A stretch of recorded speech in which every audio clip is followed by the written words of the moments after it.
मेरा नाम नादिया है और ये मेरी सच्ची कहानी है और मैं पेशे से एक अध्यापिका हूँ। मेरी उम्र लगभग 33 साल है। मैं शादीशुदा हूँ और 2 बच्चों की माँ भी हूँ।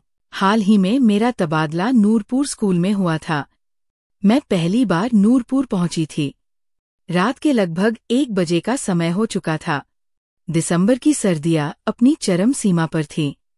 मैं पहले ही बस स्टॉप पर उतर चुकी थी ताकि नूरपुर गांव जा सकूं। बस स्टॉप पर छोटी दुकानें सब बंद थीं। वहां कोई इंसान तक नजर नहीं आ रहा था। दिसंबर की सर्द हवाओं ने पूरे माहौल को डरावना बना दिया था। बस से उतरने के बाद मैं घबरा गई और सड़क के किनारे खड़ी हो गई। मुझे नूरपुर जाने का रास्ता नहीं पता था। स्कूल के प्रिंसिपल ने घर से चलते समय मुझे बताया था कि बस स्टॉप पर स्कूल का एक क्लर्क मिलेगा जो मुझे सरकारी निवास तक पहुंचा देगा। लेकिन शायद वह मुझे इंतजार करते करते चला गया था, क्योंकि जो पहली बस थी वह मुझे छोड़ गई थी। दूसरी बस मुझे रात 1 बजे यहाँ ले आई थी। ठंड इतनी भयानक थी कि चारों ओर एक अजीब सा खौफ छाया हुआ था। मैं परेशान खड़ी इधर-उधर देख रही थी। मेरी टांगें ठंड से कांपने लगीं। ये एक संकेत था कि मुझे जल्द से जल्द किसी ठहरने की जगह का इंतजाम करना चाहिए। लेकिन उस समय दूर दूर तक कोई जगह नजर नहीं आ रही थी। मैंने अपने बैग से टॉर्च निकाली और उसे जलाया। इसी बीच मैंने अपने कानों में किसी लकड़ी की आवाज सुनी। ऐसा लग रहा था जैसे कोई बुजुर्ग व्यक्ति लाठी के सहारे धीरे धीरे मेरी ओर आ रहा हो। डर के मारे मेरा दिल किसी बिल्ली की तरह जोर जोर से धड़कने लगा। मैंने तुरंत टॉर्च की रोशनी उस दिशा में घुमा दी जहां से आवाज आ रही थी। लेकिन ठंड इतनी ज्यादा थी कि टॉर्च की रोशनी धुंधली हो गई। आवाज लगातार मेरी ओर आ रही थी, लेकिन कोई दिखाई नहीं दे रहा था। बहुत देर तक वो आवाज आती रही। मैं बेचैन हो गई और उस दिशा में आगे बढ़ी जहां से आवाज आ रही थी। शायद किसी को मेरी जरूरत हो। मैं थोड़ा आगे बढ़ी, लेकिन मुझे कोई भी दिखाई नहीं दिया। केवल आवाज ही थी जो करीब आती जा रही थी। मुझे लगा कि शायद कोई बुजुर्ग पीछे मुड़ गया है। मैं उस आवाज के पीछे पीछे तेजी से चलने लगी। दौड़ते दौड़ते मैं भूल गई कि मुझे नूरपुर जाना था और मैं रास्ता भटक गई। मैं एक जगह जाकर रुक गई और हवा में मुक्का मार दिया। फिर पीछे मुड़ी और वापस चलने लगी। अभी मैं 2-3 कदम ही चली थी कि किसी ने मेरे कंधे पर हाथ रख दिया। मेरे पूरे शरीर में ठंड के कारण झुरझुरी दौड़ गई, लेकिन उस हाथ की ठंडक तो बर्फ से भी ज्यादा थी। पहली बार डर के मारे ठंड मेरे शरीर में समा गई। मैंने डरते हुए अपनी गर्दन पीछे घुमाई। मेरे पीछे एक बुजुर्ग खड़े थे। वे गांव के कपड़े पहने हुए थे। उनके हाथ कांप रहे थे और वे लाठी के सहारे खड़े थे। वे मुझे घूर रहे थे। उस बुजुर्ग को ठंड में कांपते देखकर मेरा गुस्सा उतर गया। मैंने हैरानी से पूछा, बाबा जी, आप कहाँ थे? आपकी लाठी की आवाज सुनकर मैं आपको ढूंढ रही थी, लेकिन आप दिखाई नहीं दे रहे थे। बुजुर्ग बोले, बेटी, चलते चलते थक गया था, थोड़ी देर बैठ गया था। हे भगवान, मैंने कहा, मैं तो आपकी आवाज के पीछे भाग रही थी। डर लग रहा था कि कहीं कोई मुसीबत में न हो। मैं खुद को कोसने लगी। मैंने बुजुर्ग का हाथ पकड़ा और पूछा, आपको कहाँ जाना है? बुजुर्ग ने मेरी ओर देखकर कहा, तुम इस इलाके में नहीं हो? मैंने कहा, हाँ बाबा जी, मैं अभी अभी आई हूँ। मैं नूरपुर स्कूल की नई अध्यापिका हूँ। बुजुर्ग बोले, शहर से यहाँ आई हो? क्या कर रही हो यहाँ इस वक्त? मैंने बताया, बस से उतरी हूँ। नूरपुर का रास्ता नहीं पता था। किसी का इंतजार कर रही थी। बुजुर्ग बोले, मेरे पीछे आओ। उन्होंने मेरी बात सुने बिना ही चलना शुरू कर दिया। हैरानी की बात ये थी कि वे अच्छी गति से चल रहे थे। मैं उन्हें पकड़ने की कोशिश कर रही थी। धीरे धीरे वे मुझसे आगे निकलते गए। हम बस स्टॉप तक पहुंच गए। मैंने अपना सामान उठाया और उनके पीछे चलने लगी। ऐसा लग रहा था जैसे वे मुझसे 3 कदम आगे चल रहे हों। मैं थक गई थी। मैंने उन्हें रोकने की कोशिश की, लेकिन वे धीरे धीरे दूर होते चले गए। मैं पसीने से तरबतर हो गई। मुझे वह बुजुर्ग अब किसी राक्षस जैसे लगने लगे थे। मैं थककर बैठ गई और अपना बैग नीचे फेंक दिया। तभी किसी ने मेरे कंधे पर हाथ रखा। मैं घबराकर कूद गई और पीछे मुड़ी। वही बुजुर्ग मेरे सामने खड़े थे, जिन्होंने थोड़ी देर पहले मुझे आगे चलने के लिए कहा था। उनका चेहरा अब और भी रहस्यमय लग रहा था। उनके होठों पर एक हल्की सी मुस्कान थी, लेकिन उनकी आंखों में अजीब सा सूनापन और ठंडक थी, जैसे उनमें कोई भावना बाकी ही नहीं रही हो। मैं कुछ बोलने ही वाली थी कि वे खुद ही बोल उठे, डरो मत बेटी, मैं तुम्हें नूरपुर के सरकारी घर तक छोड़ देता हूँ। अब मैं पूरी तरह असहज हो चुकी थी। मेरे मन में कई सवाल उठ रहे थे। ये कौन है? क्या ये कोई भला इंसान है या कोई छलावा? लेकिन हालात ऐसे थे कि मेरे पास कोई दूसरा विकल्प भी नहीं था। मैं अकेली लड़की, रात का समय, कड़ाके की ठंड और सामने सिर्फ एक बुजुर्ग जो कह रहा है कि वह मेरी मदद करेगा। मैंने धीरे से कहा, ठीक है बाबा जी, लेकिन रास्ता ज्यादा दूर तो नहीं? उन्होंने बिना मेरी ओर देखे जवाब दिया, बस थोड़ी ही दूर है, आओ मेरे पीछे पीछे। हम फिर से चलने लगे। उन्होंने कोई और बात नहीं की। मैं उनका पीछा करती रही। रास्ता इतना सुनसान था कि हमारी कदमों की आवाज भी किसी डरावने सन्नाटे को चीर रही थी। हल्की हल्की कोहरे की चादर चारों तरफ फैली थी और दूर दूर तक कोई इंसान या जानवर भी नजर नहीं आ रहा था। हमने एक संकरा और टेढ़ा मेढ़ा रास्ता पकड़ा, जो किसी जंगल की तरह लग रहा था। पेड़ इतने घने थे कि ऊपर से आकाश भी मुश्किल से दिख रहा था। मैं और डरने लगी, लेकिन बुजुर्ग की चाल और भावों में कोई घबराहट नहीं थी। वे शांत थे, जैसे उन्हें सब पता हो कि कहाँ जा रहे हैं। आगे चलकर अचानक उन्होंने रुक कर कहा, हम पहुंच गए। मैंने इधर उधर देखा। वहां एक पुराना सा मकान था, जिसकी दीवारें टूटी हुई थी। खिड़कियों में कांच नहीं थे और दरवाजा झूल रहा था। मैंने हैरानी से कहा, बाबा जी, क्या ये सरकारी आवास है? उन्होंने कहा, हाँ, इसी को सरकार ने अध्यापकों के लिए बनाया था। कुछ साल पहले की बात है। अब यहाँ कोई नहीं रहता। मेरे पैर वहीं थम गए। मैं सोच में पड़ गई कि अगर यहाँ कोई नहीं रहता तो मैं कैसे रह सकती हूँ। मैंने उनसे कहा, लेकिन बाबा जी, मुझे तो बताया गया था कि वहाँ चौकीदार होगा, कमरा साफ होगा। उन्होंने मेरी ओर बिना देखे कहा, वो सब होगा, पहले तुम अंदर चलो। अब मेरी दिल की धड़कनें तेज हो चुकी थी। मेरे मन ने साफ साफ चेतावनी दी कि कुछ गड़बड़ है। मैंने धीमे से पीछे हटते हुए कहा, बाबा जी, मुझे अभी कुछ ठीक नहीं लग रहा। शायद मैं वापस बस स्टॉप चली जाऊं, वहां से कोई साधन लेकर शहर लौट जाऊं। बुजुर्ग ने पहली बार मेरी आंखों में सीधे देखा। उनकी आंखें अब लाल हो चुकी थीं। उन्होंने गहरी आवाज में कहा, इतनी दूर आई हो, अब लौटने का कोई फायदा नहीं। ये सुनते ही मेरे पूरे शरीर में झटका सा लगा। मैंने पीछे मुड़कर भागना चाहा, लेकिन मेरी टांगें जवाब दे चुकी थी, जैसे किसी ने मुझे जकड़ लिया हो। बुजुर्ग अब मेरी ओर बढ़ने लगे। उनकी चाल अब सामान्य नहीं थी, जैसे कि हवा में तैरते हुए मेरी ओर आ रहे हों। मैंने चीखने की कोशिश की, लेकिन मेरी आवाज गले में ही अटक गई। मैं जैसे किसी बुरे सपने में थी। तभी अचानक मैंने अपनी जेब में रखा तावीज याद किया, जो मेरी नानी ने मुझे दिया था। उन्होंने कहा था, अगर कभी डर लगे तो इसे जोर से पकड़ लेना और आयतुल कुर्सी पढ़ना। मैंने कांपते हाथों से तावीज निकाला और आंखें बंद करके पढ़ना शुरू किया। अल्लाहु ला इलाहा इल्लाहु अल हय्युल क़य्यूम।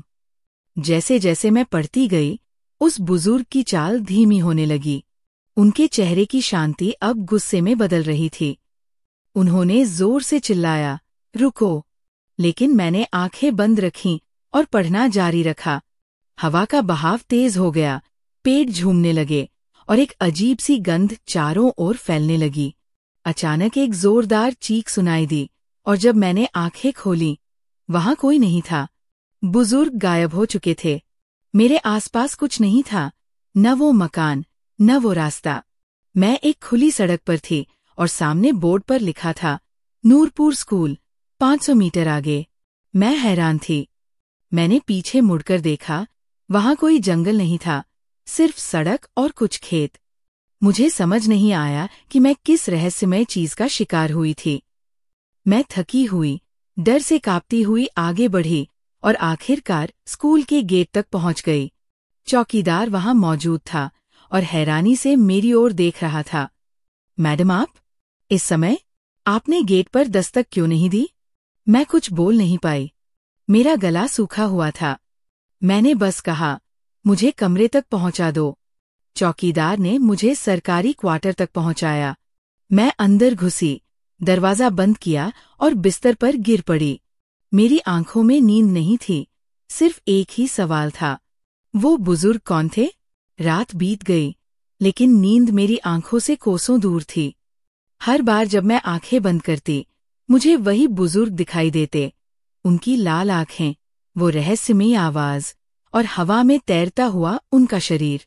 मैं बुरी तरह डर चुकी थी और सबसे अजीब बात यह थी कि मुझे अब भी समझ नहीं आ रहा था कि जो कुछ हुआ वो सपना था या हकीकत। सुबह की हल्की रोशनी कमरे में फैलने लगी थी। खिड़की से बाहर झांक कर देखा तो स्कूल के बच्चे आते जाते दिख रहे थे। वो अपनी मस्ती में मगन थे, जैसे इस शहर में कोई डरावनी बात हो ही नहीं सकती। मैंने खुद को संयमित किया, उठी और वॉशरूम में जाकर चेहरा धोया। ठंडा पानी जैसे थोड़ी होश में ले आया। मैंने खुद से कहा, नहीं, मैं डरे बिना ये नौकरी करूंगी। जो भी हुआ उसे भुला दो, ये नई जिंदगी है। थोड़ी देर बाद मैं स्टाफ रूम पहुंची। वहां 2 अध्यापक पहले से मौजूद थे, एक महिला जिनकी उम्र लगभग 35 वर्ष रही होगी और एक अधेड़ उम्र का सर जिनका चेहरा गंभीर था। उन्होंने मुस्कुराकर मेरा स्वागत किया। आप ही हैं नई हिंदी अध्यापिका? महिला ने पूछा। जी, मैंने धीमी आवाज में जवाब दिया। मैं मिसेज सबीहा हूँ और ये हैं हमारे साइंस के मास्टर जी, इफ्तिखार सर। मैंने हाथ जोड़कर दोनों को नमस्ते किया। इफ्तिखार सर ने गंभीर स्वर में कहा, आप देर रात आई थीं, सुना है? मैंने हाँ में सिर हिलाया। आपको कोई परेशानी तो नहीं हुई रास्ते में? उन्होंने पूछा। अब मेरा दिल तेजी से धड़कने लगा। मैं सोचने लगी, क्या उन्हें कुछ पता है? क्या वो उस जगह को जानते हैं? मैंने धीरे से कहा, थोड़ी बहुत। लेकिन मैं पहुंच गई। मिसेस सबीहा ने तुरंत कहा, अरे आप बिल्कुल अकेली थी क्या? वहां का रास्ता तो बड़ा सुनसान है। जी, एक बुजुर्ग मिले थे रास्ते में, उन्होंने रास्ता बताया। इतना सुनते ही दोनों के चेहरे का रंग थोड़ा बदल गया। इफ्तिखार सर ने मुझे गौर से देखा और फिर बिना कुछ कहे अखबार पढ़ने लगे। मिसेस सबीहा ने धीरे से पूछा, वो बुजुर्ग कैसे दिखते थे? मैंने जैसे ही उनकी आंखों और चाल के बारे में बताना शुरू किया, मिसेस सबीहा की मुस्कान गायब हो गई। क्या आप उन्हें पहचानती हैं? मैंने पूछा। उन्होंने धीरे से कहा, नहीं, पर ऐसा कोई बुजुर्ग तो गांव में नहीं रहता जो अक्सर वहां दिखाई देता हो। अब मैं और भी असहज हो गई थी। दिन की कक्षाएं शुरू हुईं। बच्चे सामान्य थे, पढ़ाई में रुचि भी ले रहे थे। मैं भी सामान्य रहने की कोशिश कर रही थी, लेकिन दिमाग में वही दृश्य बार बार घूम रहा था। स्कूल खत्म होने के बाद मैं बाहर टहलने निकली। गांव सुंदर था, हरे भरे खेत, छोटे छोटे घर और शांत वातावरण। लेकिन उस शांति के पीछे कुछ रहस्य दबा हुआ लग रहा था, जिसे मैं महसूस कर पा रही थी। मैंने गांव की बुजुर्ग औरतों से बातचीत की, बच्चों से पूछा। सबने मुझे मुस्कुराकर जवाब दिया, पर जब भी मैं उस पुराने मकान के इलाके का जिक्र करती, सबका चेहरा गंभीर हो जाता। एक बुजुर्ग दादी जो गांव के मंदिर के पास बैठी थीं, उनसे मैंने पूछा, दादी, क्या गांव के पास कोई पुराना सरकारी घर है जहां पहले अध्यापक रहा करते थे? उन्होंने मेरी ओर देखा, उनकी आंखों में एक डर की लकीर थी। उन्होंने धीरे से कहा, बेटी, वहां मत जाना। क्यों? मैंने पूछ लिया। उन्होंने चारों तरफ देखा, फिर फुसफुसाकर कहा, वो जगह अब रहने लायक नहीं है। वहां जो हुआ था, वो अब भी उस जगह में बसा हुआ है। क्या हुआ था वहां? मैंने कांपती आवाज में पूछा। 15 साल पहले की बात है, दादी ने कहना शुरू किया। सरकारी टीचर, उसका नाम था अहमद अली। अकेले रहते थे उस क्वार्टर में। पढ़ाने में माहिर, बच्चों के प्यारे, लेकिन एक दिन अचानक गायब हो गए। कोई खबर नहीं मिली। पुलिस आई, खोजबीन हुई, लेकिन न वो मिले न उनका कोई सामान। फिर मैंने जल्दी से पूछा। फिर उस घर से अजीब अजीब आवाजें आने लगीं।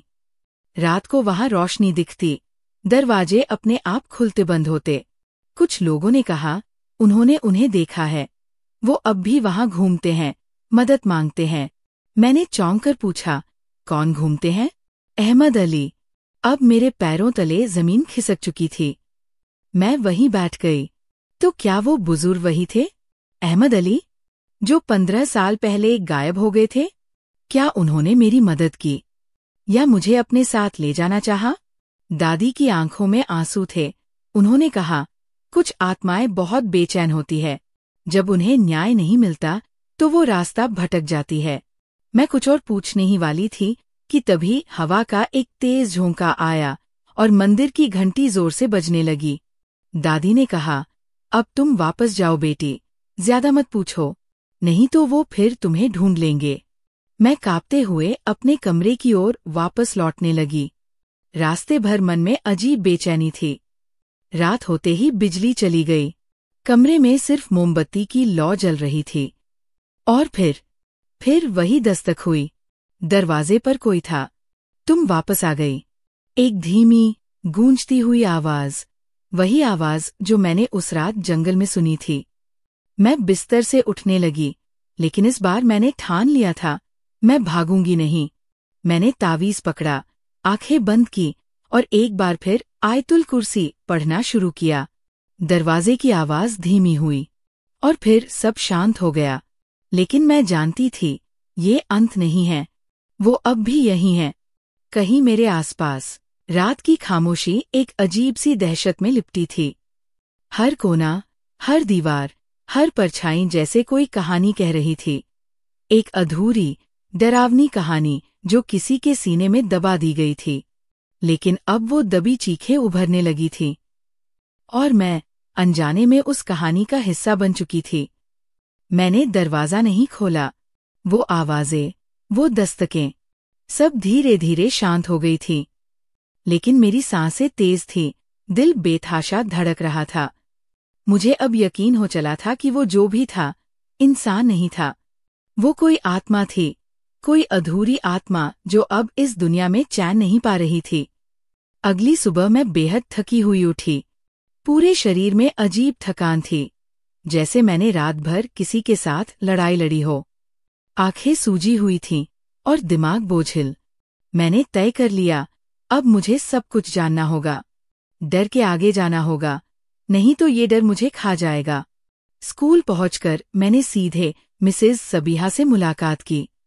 वो मुझे देखकर कुछ समझ गई और खुद ही कहने लगी, कल रात फिर कुछ हुआ? मैंने सिर हिलाया। फिर मैंने सब कुछ विस्तार से उन्हें बताया। दरवाजे की दस्तक, आवाज, वो बुजुर्ग जो अहमद अली हो सकते हैं, और दादी की बात। वो गंभीर हो गई और फिर कुछ सोचते हुए बोली, अगर आप सच में जानना चाहती हैं तो आज दोपहर हम गांव के सबसे बुजुर्ग आदमी से मिलने जाएंगे, हाजी रईस साहब। वो इस गांव के इतिहास को जानते हैं। लेकिन एक बात याद रखना, जो जानोगी वो तुम्हें बदल देगा। मैंने बिना झिझक कहा, मैं जानना चाहती हूँ। दोपहर को हम स्कूल से जल्दी निकली और गांव के पुराने हिस्से में बनी एक कच्ची हवेली में पहुंची। वहां एक बेहद बूढ़े शख्स खाट पर लेटे थे। आंखें धंसी हुई, शरीर कमजोर, लेकिन उनकी मौजूदगी में एक गहराई थी, जैसे वो समय के पार देख सकते हों। सलाम हाजी साहब, सबीहा मैडम ने कहा। उन्होंने धीरे से आंखें खोलीं और कहा, तुम लोग क्यों आए हो? मैंने हाथ जोड़ते हुए कहा, मैं जानना चाहती हूँ। अहमद अली कौन थे? हाजी साहब की आंखों में एक चमक उभरी और फिर वो एक लंबी सांस लेकर बोले, अहमद अली, वो सिर्फ टीचर नहीं था, बेटा। वो एक नेक इंसान था, हर किसी की मदद करता था। लेकिन उसने एक गुनाह देख लिया था, एक ऐसा राज जो इस गांव के कुछ रसूखदार लोग छुपाना चाहते थे। क्या राज? मैंने उत्सुकता से पूछा। उसने देखा कि गांव का प्रधान और उसके साथी जमीन हथियाने के लिए मासूमों को मार रहे थे, और जब उसने पुलिस में जाने की धमकी दी तो एक रात वो गायब हो गया। मैं सन्न रह गई। तो क्या वो मारा गया? हाजी साहब की आंखों में आंसू आ गए। हाँ, लेकिन उसका शरीर कभी नहीं मिला। कुछ कहते हैं उसे स्कूल के पीछे वाले कुएं में फेंक दिया गया। सबीहा मैडम और मैं एक दूसरे को देखने लगी। स्कूल का पिछला इलाका पूरी तरह बंद पड़ा था, झाड़ झंखाड़ से भरा, कोई वहां जाता भी नहीं था। हाजी साहब ने धीमी आवाज में कहा, उसकी आत्मा अब भी न्याय की तलाश में है। वो हर नए अध्यापक से उम्मीद करता है कि कोई उसका सच दुनिया को बताए, उसका नाम साफ करे, उसे मुक्ति दे। अब मेरी रूह तक काम गई थी। क्या मैं वही इंसान थी जिसे उसने चुना? रात होते ही मैं तय कर चुकी थी, मैं स्कूल के पीछे जाऊंगी। मैंने टॉर्च और अपना तावीज लिया और स्कूल के पिछले हिस्से की ओर बढ़ी।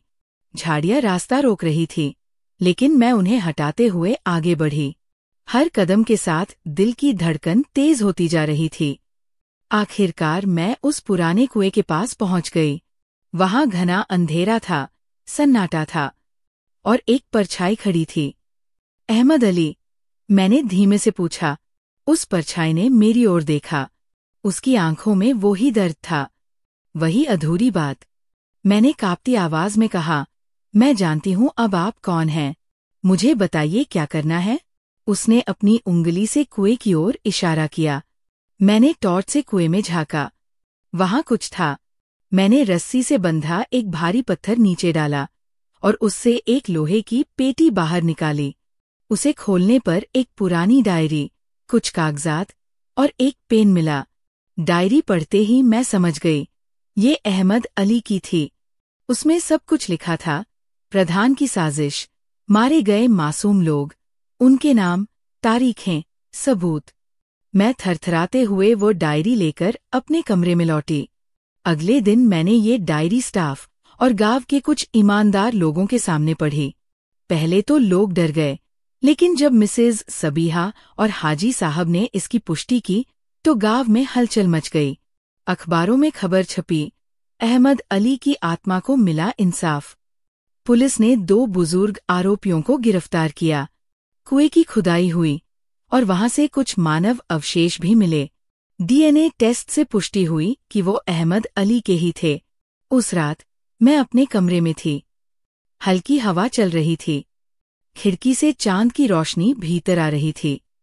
और फिर वही परछाई दिखी, लेकिन इस बार वो मुस्कुरा रही थी। आंखों में संतोष था। उसने धीमे से सिर झुकाया और फिर धुएं की तरह हवा में विलीन हो गया। अब मैं जानती थी, वो चला गया है, हमेशा के लिए। लेकिन उसने मुझे कुछ सिखा दिया।